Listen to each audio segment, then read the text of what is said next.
Bonjour les foldingos, les foldingotes. Faut quand même que je vous raconte mes derniers entretiens, ou depuis 2 ans, on va dire.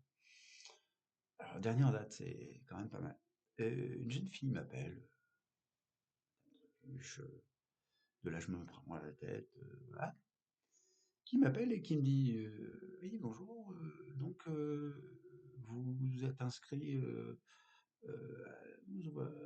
et donc vous êtes intéressé pour faire une alternance? Je dis oui, en fait, si je me suis inscrit, c'est que potentiellement ça m'intéressait. Enfin, je vois bien, oui, bah, parce que vous savez exactement en quoi ça consiste le travail. Bah, oui, oui, tel aspect, tel aspect, tel aspect. Bon, bon, très bien. Je dis, c'est pas le job que rêvé, hein, j'ai un parcours en environnement. Bon, voilà, aujourd'hui, ça peut avoir du sens, voilà, mais oui, bon, voilà, donc très bien. Alors, donc, il va vous falloir vous trouver une entreprise. Ah bon? C'est un site d'offres d'emploi. Alors, certes, il y avait une formation, oui, de d'inclus dans cette offre, donc pour, potentiellement donc me former au préalable, donc je suis OK pour ça, mais «Ah beh, non, non, vous n'avez pas bien compris, nous on est un centre de formation et cetera». «Oui, mais donc vous avez des entreprises partenaires?» «Ah oui, oui, mais c'est pas comme ça que ça marche, ils n'ont pas dû retenir votre profil». «Ah bon?» Donc je m'inscris à un site pour des offres d'emploi. Il me rappelle, mais c'est pas pour me proposer une formation suivie d'un emploi. Non, c'est juste pour la formation en fait. Donc, je dis, mais vous avez, parce qu'elle me dit, vous avez des diplômes? Bah, je dis, c'est marqué dans mon CV. Ah, non, mais j'ai pas votre CV. Bah, comment ça, vous n'avez pas mon CV? Bah, je l'ai envoyé en répondant à l'annonce. Ah oui, oui, oui, bah, attendez un instant. Ah oui, oui, effectivement, oui, oui, oh. Ah oui, je vois ça. Bon, non, non.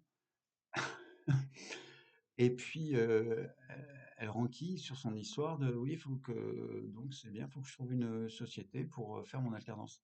Je dis mais je dis non en fait, parce que moi précédemment, ça m'est déjà arrivé ces histoires-là, mais on ne trouve pas forcément de boulot. Moi, j'ai posté une annonce sur un site d'offre d'emploi. Ah oui, monsieur, mais ça marche pas comme ça. Nous, on a un site de formation. Bon, mais j'ai écouté madame, non, ça marche pas comme ça. En fait, moi, j'ai posté une annonce pour une offre d'emploi. Voilà. Bonne journée.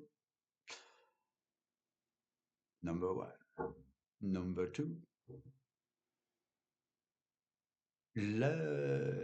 L'entretien pour un poste de transition écologique. Alors ça, c'était il y a 2 ans. Collectivité qui propose ça. Je me dis, waouh, ça, c'est toute ma vie. Donc voilà, je me dis là, je suis quand même, j'écris un bouquin là-dessus, sous tous les angles, etc. Je me dis, bon, génial. Alors, quand même, au bout de 4 mois, hein, je passe l'entretien. Puis alors, la collectivité, elle proposait en même temps un deuxième poste, animateur compostage. Je J'ai formé au compostage, donc j'ai répondu aux 2 offres et puis bah, je passe un entretien pour les 2. J'ai formé au compostage les guides composteurs du parc naturel Ouest Pays de France. Donc j'ai été dans le Val d'Oise, dans la Somme, dans l'Oise. J'ai formé des tas de guides composteurs auprès de plein de collectivités. C'est-à-dire que je suis un expert quand même. Bon, alors j'y vais. Et puis, ben, on commence par la base. Ça explique recyclage, matière organique, tout ça, bien fondé du compostage, je maîtrise tout. Et puis je dis en dernier recours, de toute façon, la base, c'est quand même que c'est quand même préférable de recycler la matière organique sur place que de la faire transporter par des camions pour aller la composter à Peterhof-Nock. Ah non, non, vous pouvez pas dire ça. Je dis ah bon, mais pourquoi? Ah bah parce que notre collectivité, elle propose le service.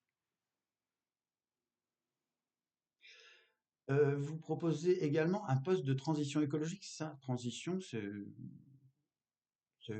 faut changer, justement, parce qu'on fait pas bien, donc il faut aller vers autre chose, qui soit plus de l'écologie, quoi, du bon sens en plus.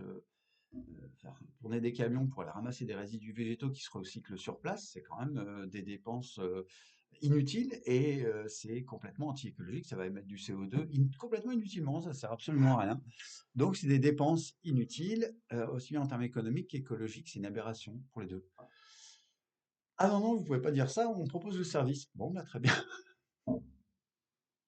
ah, pas mal. Number 3, troisième entretien. Alors là, c'est le somme. Je me rends, là c'était une collectivité locale avant, hein, une communauté de communes. Là, je me rends dans un centre permanent d'initiative pour l'environnement. Must en termes d'éducation, de sensibilisation à l'environnement. Pour un simple poste d'éducateur à l'environnement. Et là, le directeur, j'étais à sa place, hein, j'ai forme à nature, tout ça. Euh, donc il me cuisine un peu, puis il me demande, voilà, qu'est-ce que vous donnez comme argument, qu'est-ce que vous pensez voilà, l'éducation à l'environnement, pour vous, c'est quoi, etc. Je parle de la crise climatique, la crise de la biodiversité. Oh là là, non, non, non, non, non, non, faut pas parler de ça. C'est de la politique. Ah bon? Comment ça? Je savais pas que j'avais fait Sciences Po. Donc, je dis, bon, bah, écoutez, très bien, alors donc je vais y retourner, je vais faire de la politique, je vais aller cuisiner mes plantes, hein. Voilà. Alors c'est ça, depuis 2024, ce que je vis, c'est surréaliste. C'est Trump. Trump, il est partout. Dans tous les esprits déjà, hein, il est là, en sous-main. Déjà là. Bon, voilà, donc on est chez les foldingos, vraiment. Alors, les foldingos, les foldingotes, je vous souhaite bon courage. Puis je vous dis peut-être à bientôt pour une petite vidéo. Bye bye, portez-vous bien quand même, hein.